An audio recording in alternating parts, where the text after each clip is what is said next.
As the Hollywood cliche goes, post-coital, some of us sit back against the headboard, proud of our accomplishment at gratifying our lover, spouse, or one-night stand, and then light up a cigarette. How was it for you? Good enough, you surmise, as you take a well-earned drag? Or are you the kind of person to roll over in an instant, perhaps leaving your bedfellow exasperated and hardly ready to catch some Z's? Or perhaps you spare just a moment reposing, and then compose yourself and start again. Do you cuddle up, have a chat, talk about deep things, or even request a favor of your lover? According to research, these are all common. But what happens to our bodies during and after sex? That's what we'll find out today. In this episode of the Infographic Show, what happens to your body while you are having sex? Today we'll talk about what happens to both men and women having heterosexual sex, and when we say sex, we mean intercourse, lovemaking, copulation, fornication, or as the Brits say, having it off. So, let's start with the man. What happens to him? At some point during sex, men reach a point of no return. This is sometimes called ejaculatory inevitability. Pulse rate and blood pressure rise, the sperm leaves him, and his penis has contractions. Now he can return to resting and let his body calm down, which apparently happens faster for men than women. The penis becomes flaccid, and most men will have to wait some time before they can go at it again, but it all depends on age, fitness, and of course the urge to return to the hearth of passion. Some guys at this point will just want to go to sleep. Is this plain rude, or is it a biological necessity?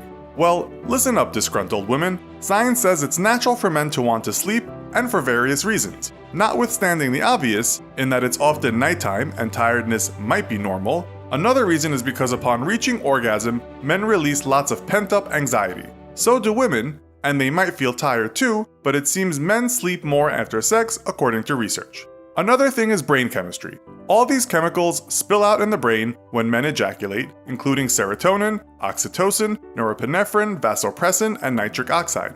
Some of these chemicals are related to de-stressing and the readiness to sleep. This can lead to that feeling of, phew, and then men want to relax just as they would after any strenuous exercise. It's kind of like getting a hit of morphine, and apparently that hit is much stronger when having sex than when masturbating. One doctor puts it like this when talking about the release of chemicals. They give you a very relaxed feeling, slow down your brainwaves and cerebral functioning, and make you feel pleasantly tired. But it's thought the hormone that is released called prolactin is the main reason men want to sleep. It gives you satisfaction, and the less of it you have, the more likely you will go for round 2 quicker. Really satisfied men may just turn over and start to snore. Another thing is that he might want to go for a pee. The reason? It's chemicals again. Oxytocin and prolactin affect the kidneys, and this makes him run off to the bathroom. Some experts also think it's to clean the urethra from bacteria, a kind of natural need. It might also just be because he's been holding it in during all that messing around. He then finds the pee won't come out. That is normal, because for the sperm to come out, your internal sphincter muscle clamps, and this is to close the bladder. This is to stop the semen from entering the bladder. In a recent article in Cosmopolitan magazine, it was suggested that men who want to cuddle are keepers, but it also says that men who don't might just be succumbing to their own body's demands. You might find that your penis feels a bit sore, but this is just normal after all that contracting. Don't worry, it shouldn't last long. And don't be shocked if your testicles have shrunk, because this is normal too. A doctor talking to Men's Health magazine explained it like this. When you ejaculate, the cremaster muscle contracts and brings your testicles up closer to your body, giving you the perception that they're smaller. Lastly, you may get a cramp in the toe. Apparently this happens a lot, but it's just because orgasm causes stimulation in the nerves, especially S1 in the spinal column, and that nerve affects the toes. If you look at some research, it also says some men's moods change dramatically after sex, but given the release of all that tension and all those chemicals flooding out, that's not so surprising. Some men have reported feeling emotionally handicapped after a great orgasm, and that's thought to be because huge amounts of dopamine were released. It's like coming down from a drug that makes you feel happy or ecstatic. In women, the feelings can be similar, as we shall see. So, what about post-coital women? Well, women may not always orgasm. According to an article in Psychology Today, which cited a number of studies, around half of women will regularly orgasm during intercourse, about 20% of women rarely orgasm, 20% consistently orgasm, and 5% never orgasm. When they do, it's different from a man's one great push to the sun, as women have what has been called rapid rhythmic contractions. This can be quite the event, and some women certainly show this in their face, sometimes looking like they've had an ecstatic experience. These shockwaves go through her genitals, her anus, her uterus, and her pelvis, and she too will have a magnificent rush of chemicals flooding through her brain. She may experience female ejaculation, which is when a milky liquid will come out of her urethra. Don't worry women, there's nothing wrong with this. But what about when a lot of liquid comes out? A neurophysiologist from Rutgers University in Newark says it's not the same milky stuff if it comes out in large amounts. In that case, she says, it is urine diluted with substances from the female prostate. Scientists are still not clear as to why some women do this and others don't, but it's certainly not harmful. So, why are women often up for a chat about tomorrow's activities or the meaning of life, while some men are already halfway to La La Land? According to a study in the Netherlands undertaken in 2005, women are more focused than men during sex, their minds completely set to the task of reaching orgasm. This is because their amygdala and hippocampus, which regulate feelings, kind of turns off. They are at one with sex, well, at least if they are fully immersed in it.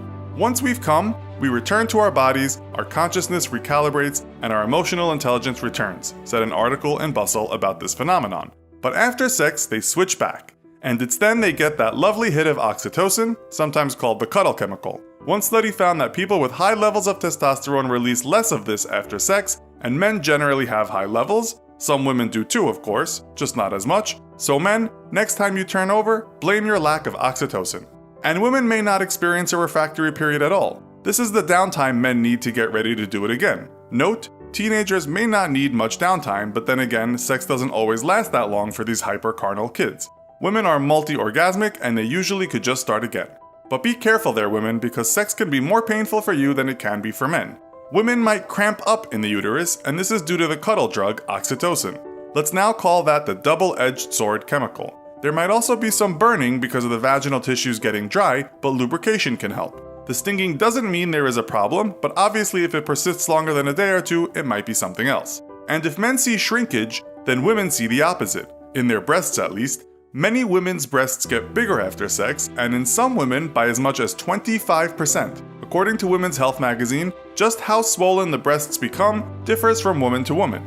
The same article also said a woman's clitoris will become very small at point of orgasm, almost disappearing. At the same time, women's nipples may become more sensitive, but this is very natural. Other reports say some women become giddy after sex, and others feel great confidence, seeing their bodies as much more attractive than before. Most reports we can find state that while some women may experience a slump after the sex, it's the men that really suffer from depression, sometimes a week long. But as the saying goes, what goes up must come down, and most of the time, it's worth the ride. So, does this video accurately describe what happens to your body during sex, or did we leave something out? Let us know in the comments. Also, be sure to check out our other video called What Happens When You Die. Thanks for watching, and as always, don't forget to like, share, and subscribe. See you next time!